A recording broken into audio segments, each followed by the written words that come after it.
This story begins with a man named Jihan. Jihan is someone who has no money, and because of this, his family has left him. He desperately needs money for his mother's treatment. At that moment, Jihan receives an offer to play the dead game. With no other options, he agrees to participate. The game starts with 500 players, but one by one, they make mistakes and are eliminated by robots. In the end, Jihan wins the game by deceiving an elderly man suffering from cancer. However, even after winning, he is not happy, as he witnessed 499 people die in front of him. Later, Jihan meets that elderly man again, who reveals that the game was created purely for entertainment. Shocked and enraged, Jihan vows to put an end to this deadly game. In the next scene, we are introduced to a police officer named Junu. He finds a dead game card in his room and begins investigating. He meets Jihan and learns about the game. Determined to expose it, Junu infiltrates the game and collects evidence. However,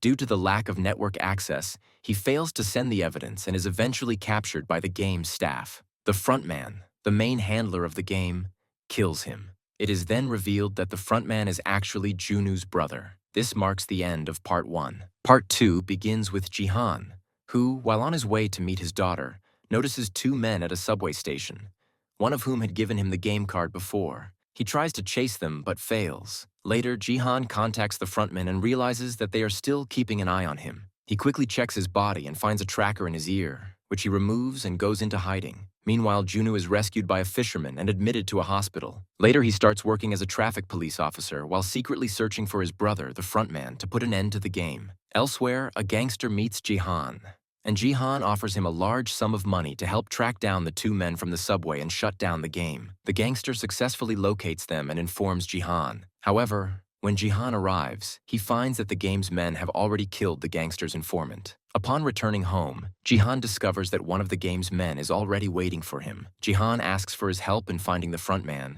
but instead, the man challenges Jihan to a deadly game, which results in the man's death. Searching his pockets, Jihan finds the frontman's address. Just then, Junu arrives, leading to a misunderstanding. However, Jihan's ally saves him. Jihan, Junu, and the gangster decide to work together. At this point, a new character named Leon is introduced. She's extremely poor and in desperate need of money. Instead of joining as a player, she joins the dead game as a guard. Later, Jihan gets a tracker implanted in his tooth as he prepares to meet the frontman the next day. However, while heading to a nightclub to confront him, Jihan is captured by Squid Game operatives and taken away in a car. There, he speaks to the frontman through a device and declares his intention to re-enter the game to shut it down from within. Jihan wakes up inside the Squid Game facility, assigned the same number as before. The guards explain the rules and have the players sign contracts. Jihan notices familiar faces among the contestants. However, he soon realizes that his tracker is gone.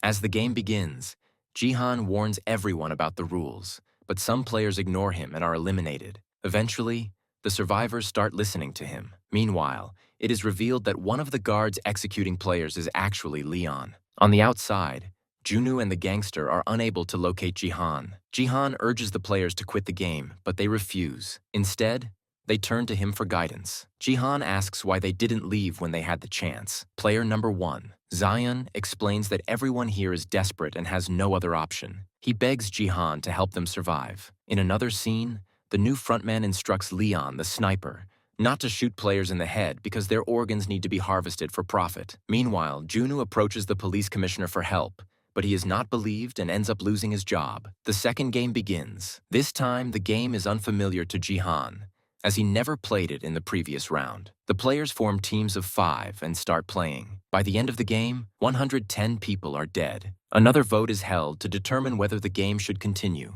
but it does not stop. Jihan and his close friend have a deep conversation, revealing their strong bond. Meanwhile, Junu resumes his search for Jihan. The third game begins, and many more players die. It is revealed that bodies with unusable organs are burned, while others are harvested and sold. Junu and his team discover a gate on an island, believing it leads to the game's facility. However, when they attempt to enter, a bomb explodes, killing many of them. Junu realizes that the game's staff is always one step ahead, tricking them at every turn. Many players want to quit, but the majority vote to continue.